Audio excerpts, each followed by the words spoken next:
Question number 130, acute appendicitis. It's one of the easier questions to get, and all you're going to have to do is run through the usual definition, pathogenesis, morphology, microscopy, and the complications of acute appendicitis, and that should really be it. So let's get into it. By definition, acute appendicitis is an acute inflammatory process of the vermiform appendix. So an acute inflammatory process and acute inflammation of the vermiform appendix. And as simple as it sounds, that's just about it really. But what we need to also be aware of is that this inflammation is occurring independent of any other distinct inflammatory disorders. So it's independent of other inflammatory disorders, and examples of such disorders which you need to exclude out in this case would be idiopathic inflammatory bowel disease. And there's a separate video on inflammatory bowel disease as well, which I have done, so do check that out as well. But the whole idea of this is that acute appendicitis, the inflammation of the appendix in this case, is occurring completely independent, and it is not attributable to distinct inflammatory disorders. And another important thing of note is that chronic appendicitis is usually disputed, like the existence of chronic appendicitis is disputed, and it may represent recurrent acute appendicitis episodes. So chronic appendicitis disputed, it could be related to recurrent episodes of acute appendicitis. Some essential features that you need to know about acute appendicitis is that this is usually a disease seen in younger individuals. So disease of younger individuals, and most typically you'll see that the disease process presents in children and adolescents, so in ages 10 to 19 or 20. But the important thing to understand is that even though there is a predilection to these age groups, no age group is exempt from the disease.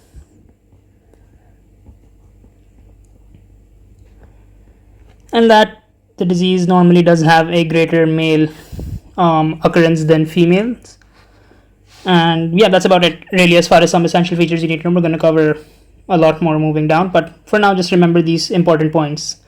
And yeah, so coming to the etiology and the pathogenesis. In simple terms, the pathogenesis involves the obstruction of the appendiceal orifice and a subsequent bacterial infection. So what's really happening? What really happens in the case of acute appendicitis, the pathophysiology behind it, is that you have some sort of obstruction at the level of the appendiceal orifice. So obstruction of appendiceal orifice, and we'll just talk about what these causes these obstructions in a bit. But what happens once there is an obstruction of this orifice is that you have an increase in intraluminal pressure,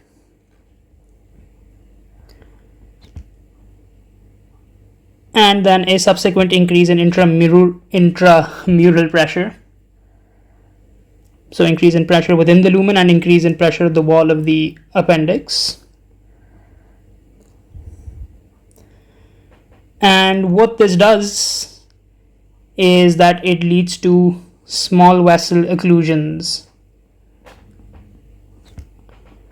So you can imagine that we've got an arterial supply and a venous supply within the walls of the appendix.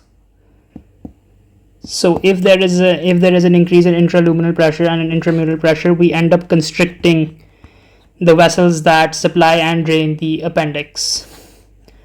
Along with this, also, we have lymphatic stasis. I'm just going to rub this out.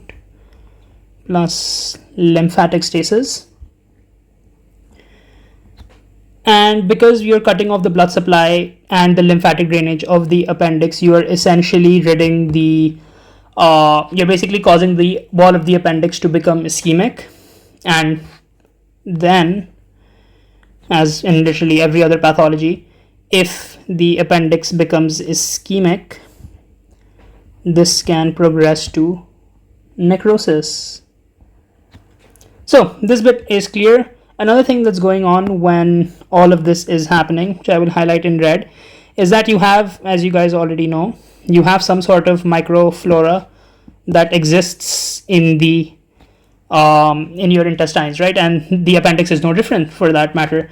So if you're unable to flush out any bacterial overgrowth that is occurring in the cases of an obstructed appendix or appendiceal orifice, you're essentially allowing for a bacterial overcrowding and proliferation. So bacterial overcrowding and colonization, which is made worse than it normally would be, because you normally do have bacteria within the appendix, but it is made much worse in the case of an obstruction, because this bacteria cannot be cleared out and it can keep growing. If you really do want to know which bacteria are some of the more implicated causative agents of acute appendicitis, it's normally E. coli, Bacteroides, and Pseudomonas.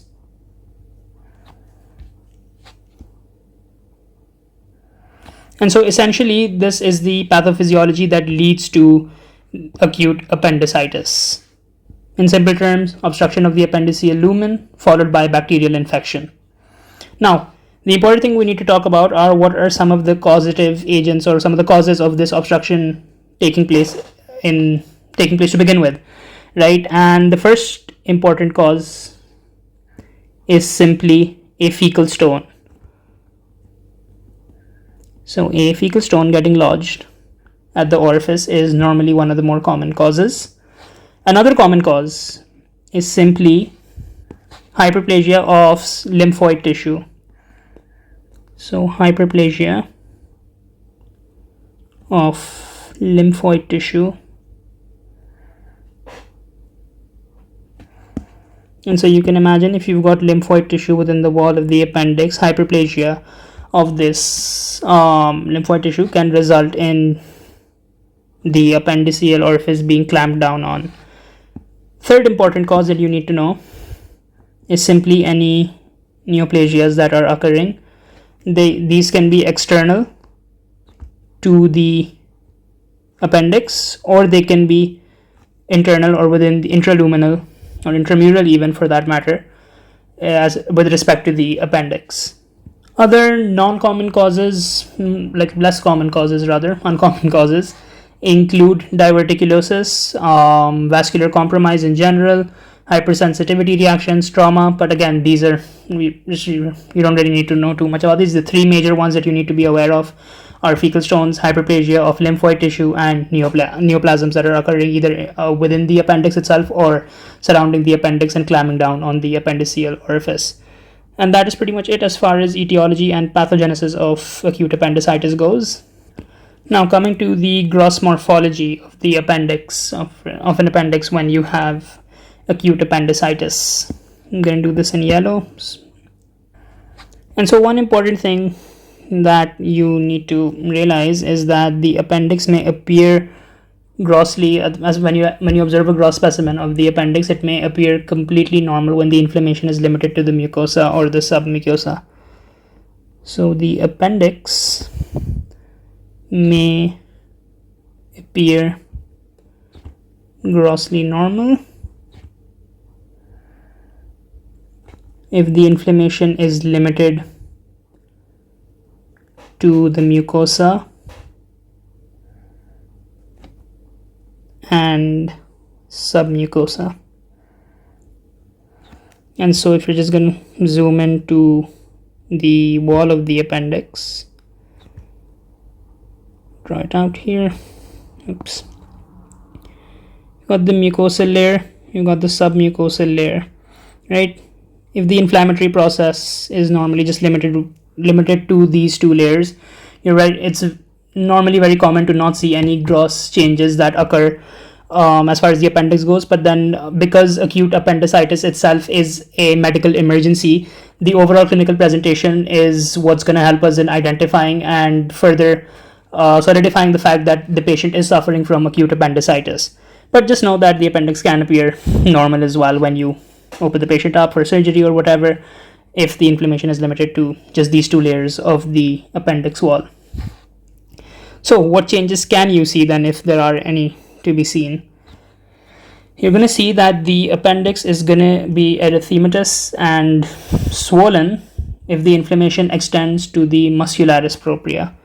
So just to remind you, erythematous and a little swollen, very poorly demarcated visual cues. But yeah, the basic idea is that the appendix will appear swollen and erythematous.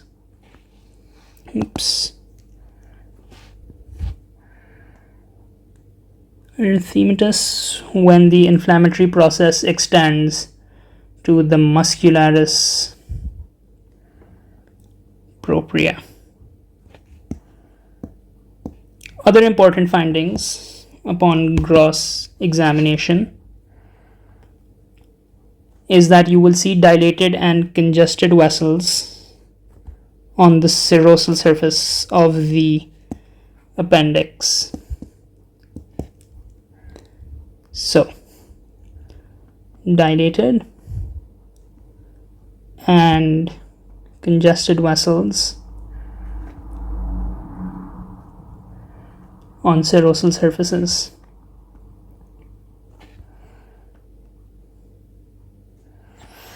And with respect to this, if you see that if there is an involvement of the inflammatory process up to the level of the serosa, usually a purulent discharge or a purulent exudate covering can be seen as well. So to add to rather what we just said, is that when the serosa is affected,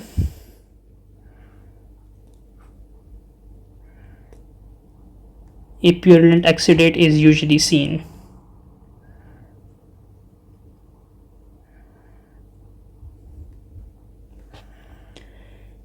Now, when you cut open and then you look into the appendix, another important finding that you can see is that you can have hyperemia or intraluminal or intramural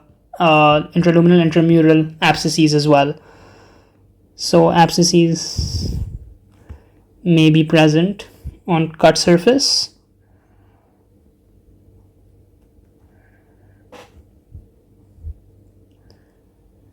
And the last bit of information that is really important with respect to morphology, depending of course on how long the inflammatory process has been going on, whether or not it has been treated, among other things, is that the wall of the appendix, if left untreated for a long time and then you have long-standing inflammatory attacks, the wall can be completely necrotic. And this is what is usually normally seen in gangrenous appendicitis. Right, so these are some of the important morphological changes that can be seen on an appendix. It's normally going to appear completely normal if the inflammation is limited to the mucosa and the submucosa. However, post the involvement of the muscularis propria, the appendix will appear swollen and erythematous. You may see dilated vessels that are congested as well on serosal surfaces, and usually with serosal involvement you may see purulent exudates as well. You cut into the appendix, what do you see inside? Intraluminal or intramural abscesses and pus, quite literally.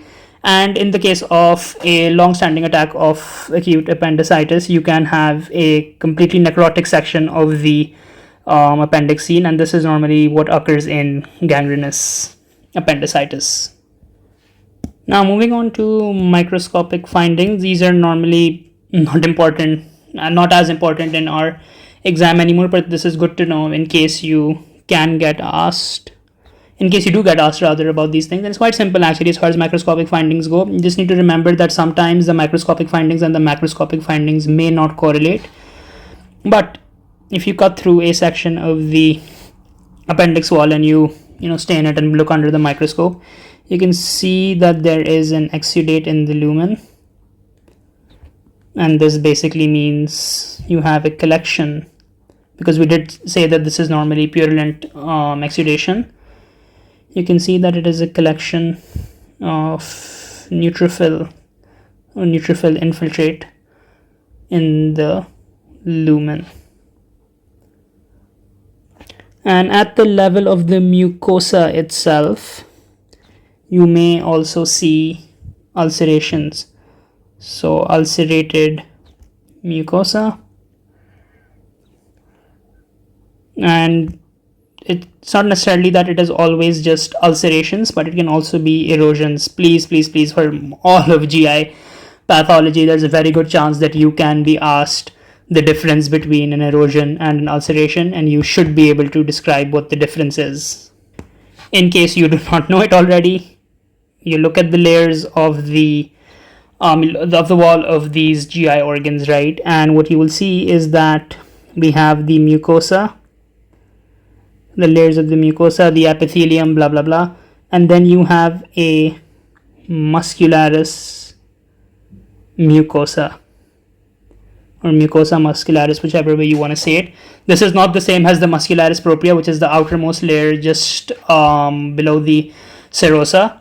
But if you have a defect at the level of the mucosa that is only at the epithelium, so I will mark it in red, occurring only at the surface epithelium, if you have a defect occurring only at the surface epithelium, this is an erosion. This can be seen, this can be one of the microscopic findings of acute appendicitis. But if the extent of the defect, the depth of the defect extends beyond the muscularis mucosa, this is when it is known as an ulcer. The basic idea is that an ulcer can spread beyond the mucosa and into the submucosa as well. Please remember this. There's a very good chance if you do bring up these words, they will ask you to define what it means. And then coming back to what we can see as far as ulcerated mucosas goes, so it can be erosions or ulcers that can be seen. And you may also see scattered crypts filled with abscesses. And so if you know that normally the GI mucosa looks something like this, and then you have crypts, you may see abscesses in these crypts, right?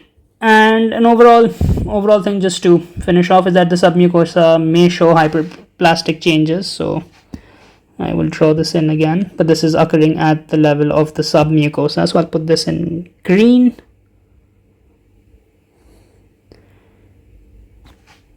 And what I want to let you know in this case is that in the case of submucosal involvement, which is normally quite common, you may see submucosal hyperplastic lymphoid follicles forming. And so that's another important thing to remember as far as microscopy goes. Then, one last thing, if you have gangrenous appendicitis, you will see that you have transmural necrosis of the appendix wall. So transmural necrosis or necrotic debris, cells, whatever,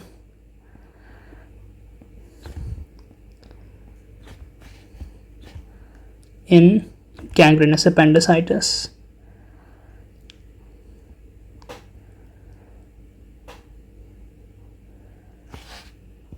Right, now coming to the last bit, the complications that are associated with acute appendicitis. These are relatively simple and easy to remember. The first one is an appendiceal phlegmon. And you'll remember from general pathology in the inflammation lecture that I had done, a phlegmon is basically an ill-defined mass, or ill-defined inflammatory mass. And so to draw this out, you see that the appendix, I mean, this is obviously a very gross exaggeration of how the inflammatory mass can look like, but the basic idea is that you have an ill-defined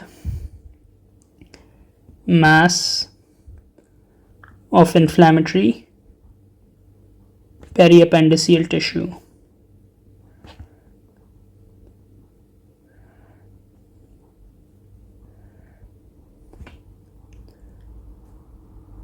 Other complications can also include perforation, which is basically when you have transmural necrosis taking place. You can have a rupture of the wall of the appendix. And then you can imagine that all the, quite literally, the garbage that you've got within the appendix lumen as part of the inflammatory, whether that's the inflammatory exudate, whether that's the inflammatory cells, the bacteria, everything, all the junk you've gotten can easily spill in to the peritoneum because you know that the appendix is surrounded by the peritoneum, and so this can further progress to peritonitis. So peritonitis, which is the inflammation of the peritoneal walls. And then the last, which we've discussed quite a bit, the last complication is that you can simply have gangrenous appendicitis. And just to finish off, the clinical features that you can expect a patient to present with in the case of acute appendicitis. Normally, our university doesn't really go too deep into clinical features. They normally just focus on the things we discussed. But to score yourself some brownie points, you wouldn't be wrong if you mention stuff such as, having an initial colic pain, a periumbilical abdominal pain that is classically dull and poorly localized, and then, it migrates to the right lower quadrant, then it becomes typically sharp and well localized. The other symptoms that may be involved with inflammation of the appendix, such as nausea, vomiting, anorexia, diarrhea, constipation, fever. You can mention all of this for brownie points. As far as anatomy goes and what the physical examination would look like, if you remember from internal medicine, you can normally have rebound tenderness and percussion pain over the McBurney's point, which, if you remember, is about 5.7 centimeters over the right anterior iliac spine, in line with the umbilicus. And you may also see abdominal guarding and rigidity. Just a few words describing what the clinical presentation would look like, but that's about it for acute appendicitis.